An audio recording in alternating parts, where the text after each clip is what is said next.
Boa noite a todos. Quero agradecer inicialmente a presença de todos vocês para a gente falar um pouco sobre câncer pediátrico.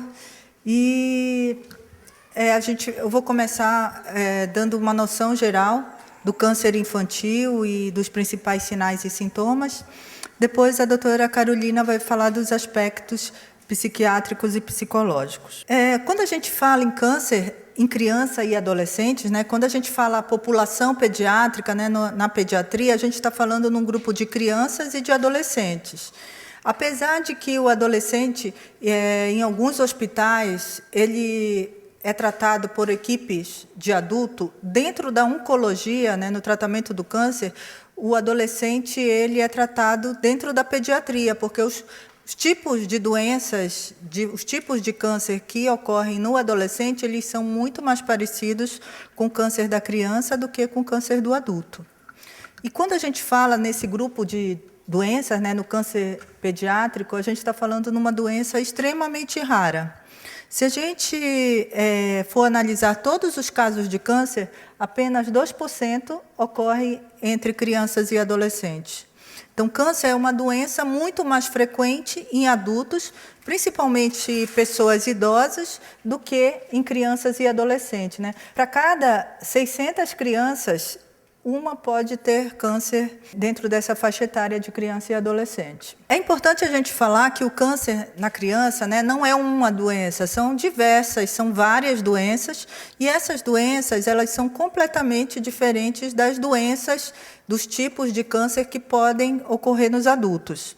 Então, o câncer da criança, o mais frequente são as leucemias, depois os tumores cerebrais, os linfomas. Tem um tumor que chama neuroblastoma, que é tumor de sistema nervoso simpático, os sarcomas, tumores renais e tumores ósseos. Esses são os mais frequentes, os demais eles são bem mais raros. E esses tipos de tumores que ocorrem nas crianças, eles são raríssimos em adulto. Por outro lado, câncer que acomete adulto, como carcinoma de mama, carcinoma de próstata, carcinoma de pulmão, eles são inexistentes em crianças. Então, além da criança ser um organismo diferente do adulto, as doenças são diferentes também. No adulto, existem fatores ambientais que levam as células se multiplicar de forma desordenada para causar o câncer, né? Como fatores bem conhecidos que causam câncer, como o cigarro, por exemplo, a poluição, alguns alimentos. Na criança, esses fatores ambientais eles são inexistentes. O que ocorre para que haja essa multiplicação errada das células? Alterações embrionárias durante a formação do embrião, né, durante a gestação, na formação do embrião, ocorre um defeito que leva à formação do câncer. Então, o crescimento costuma ser rápido, apesar de serem doenças agressivas que evoluem muito rapidamente, são doenças que respondem muito bem tanto à quimioterapia quanto à radioterapia. O tratamento do câncer pediátrico, né, ele começou a ser especializado, ou seja, tratado por especialistas, por pediatra, no final da década de 60, começo da década de 70. Nessa época, década de 70, a chance de cura era menor que 20%. Entre a década de 70 e a década de 90,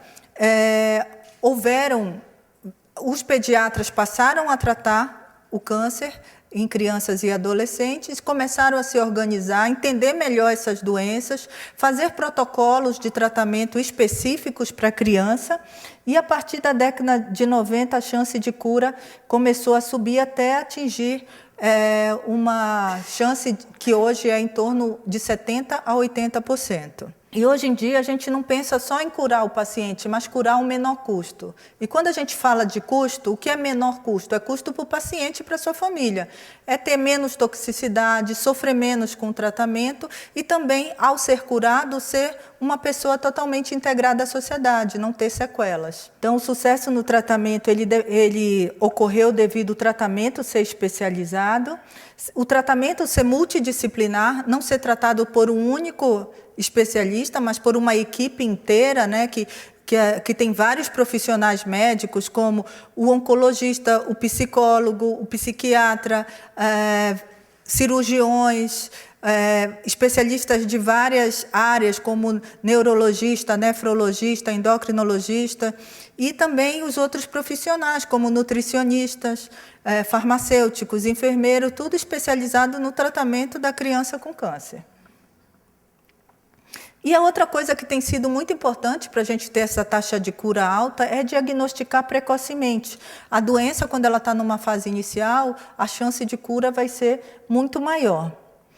Então, a gente precisa reconhecer os sinais numa fase mais precoce, para ter maior chance de cura e também para fazer um tratamento menos tóxico. Se a gente tem um paciente que tem doença localizada, o tratamento dele vai ser Se eu tenho um paciente que tem doença disseminada, tem metástases, o tratamento dele vai ser muito mais agressivo e, consequentemente, mais tóxico, com maior risco também do tratamento. Não é fácil reconhecer os sintomas de câncer em criança numa fase inicial. Primeiro, é uma doença rara. Então, mesmo pediatras que trabalham anos e anos, eles podem ver um caso ou outro, e isso faz com que, quando aparece um caso de câncer, ele não lembre por ser uma doença rara. E o outro fator que dificulta muito é os sintomas serem inespecíficos.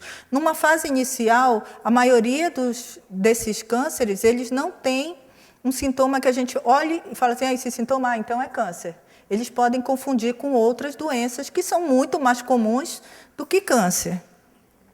Então, como eu falei, leucemia e linfoma são cânceres frequentes. Numa fase inicial da doença, o paciente pode ter febre, pode ter dores na perna, algum tipo de sangramento, como manchinhas roxas no corpo, hematomas. Ele pode ter palidez, pode ter ínguas no pescoço, então ele pode ter anemia, isso faz com que a criança fique mais cansadinha. Quantas crianças têm tudo isso e não têm leucemia? A maioria, mas entre essas pode ter uma criança que tenha leucemia. Mas é um paciente que tem essas ínguas aqui no pescoço, e era um caso de um paciente que tinha linfoma. A íngua do linfoma, ela tem uma tendência a crescer muito rápido, diferente de uma infecção de garganta. E, às vezes, fica muito volumosa e chama atenção. Então, é um sinal de alerta que pode ser uma doença mais grave do que uma infecção. Íngua na região da virilha também, né? Pode ser um sinal de leucemia e linfoma.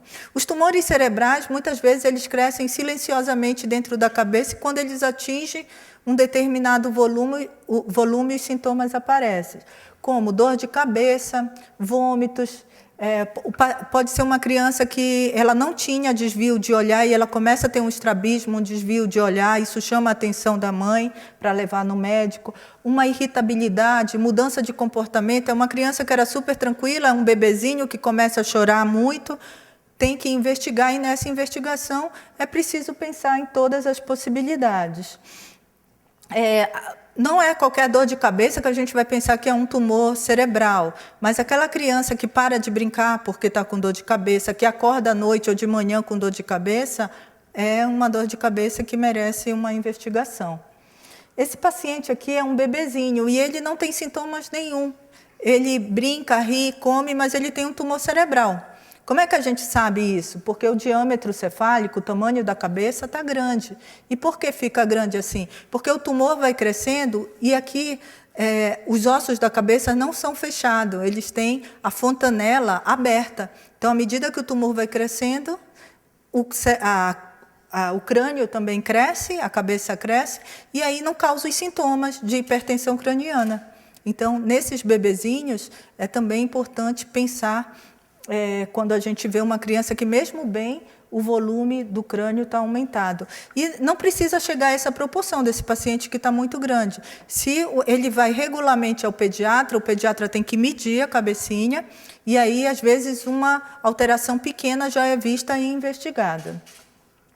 Tumores abdominais podem causar aumento do abdômen, podem causar dor abdominal, pode haver sangue na urina, e muitas vezes a criança ela pode ter, como no caso desse paciente, um tumor no rim e não sentir nada. Mas na hora do banho a mãe percebeu que tinha um abaulamento, né, um aumento do volume, levou no pediatra e foi diagnosticado um tumor renal.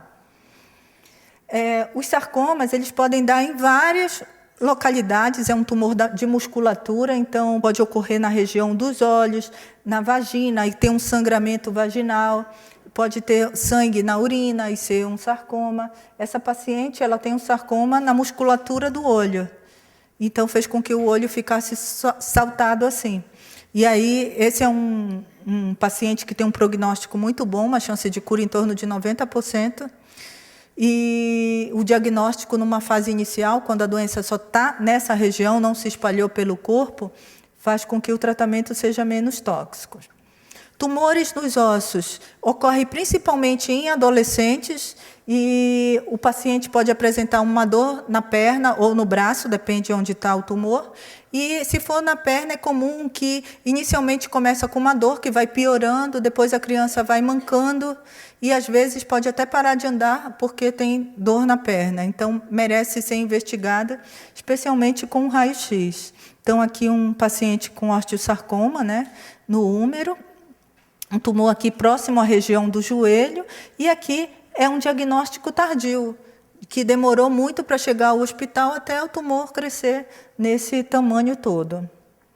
Mas o mais importante de tudo é a gente estar alerta às crianças, né, aos sinais, aos sintomas que elas têm, e a partir do momento que os pais estão alertas, qualquer coisa que chame a atenção, que preocupe, tem que levar no pediatra. De preferência, num pediatra que acompanhe regularmente a criança, porque ele vai saber reconhecer melhor. Já que ele acompanha a criança, ele vai poder discernir melhor se tem alguma coisa errada ou não. E aí, o pediatra pode fazer um diagnóstico numa fase precoce, e isso ajuda muito o tratamento dos nossos pacientes. Hoje em dia, todo o nosso esforço é para que o tratamento seja menos tóxico e mais humanizado, já que a maioria dos pacientes vai ficar curada. É importante que eles sejam curados com qualidade de vida.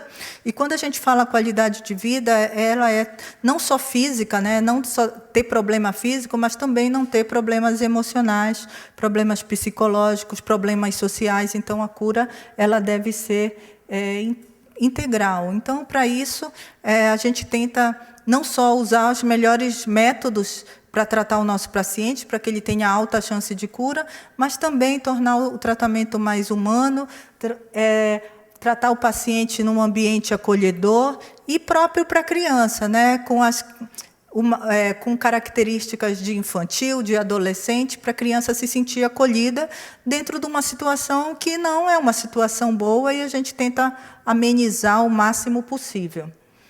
Aqui são as crianças na escolinha, que existe uma escolinha dentro da enfermaria de pediatria. Elas têm aulas, elas têm recreação, elas se distraem do tratamento, elas têm contato com outras crianças, então elas têm essa atividade de interagir com outras crianças. Aqui elas estão fazendo uma oficina culinária, né? Nesse dia estavam fazendo pipoca, mas eles fazem panqueca, fazem salada de fruta. Isso ajuda muito a distrair, ajuda também no tratamento.